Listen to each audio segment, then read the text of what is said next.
দেন তাহলে ম্যাডাম একটা ইউটিউবে দিয়ে দিও।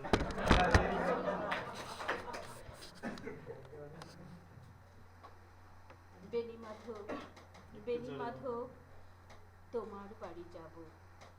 বেনি মাধব, তুমি কি আর আমার কথা ভাবো?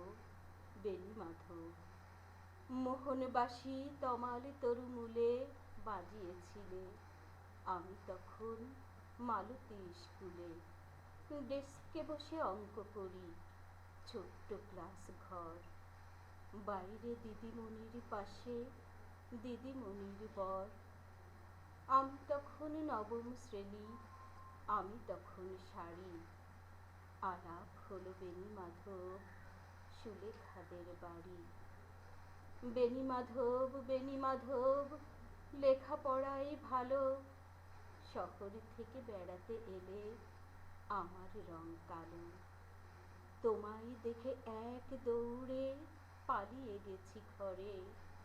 বেনি মাধব, আমার বাবা দোকানে কাজ করে, কুঞ্জে অলি গুঞ্জে তবু ফুটেছে মঞ্জুরি, সন্ধেবেলা পড়তে বসে অঙ্কে ভুল করি।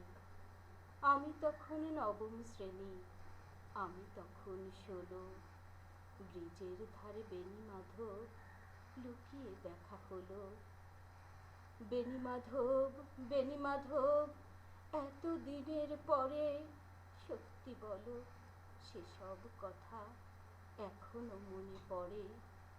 সেসব কথা বলেছ তুমি তোমার প্রেমিকাকে, আমি কেবল একটিবার তোমার পাশে তাকে দেখেছিলাম আলোর নিচে অপূর বসে আলো।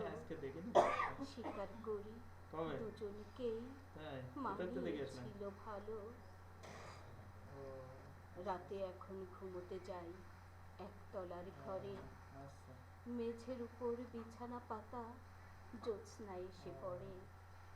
আমার পরে যে বোন ছিল চোরা পথের বাঁকে মিলিয়ে গেছে, জানি নে আজ কার সঙ্গে থাকে।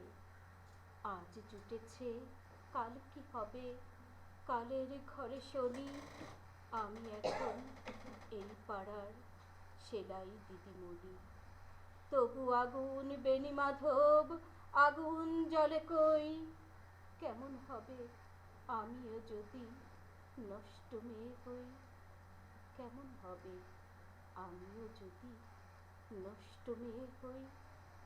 কেমন হবে আমিও যদি নষ্ট মেয়ে হই? বেনি মাধব, বেনি মাধব।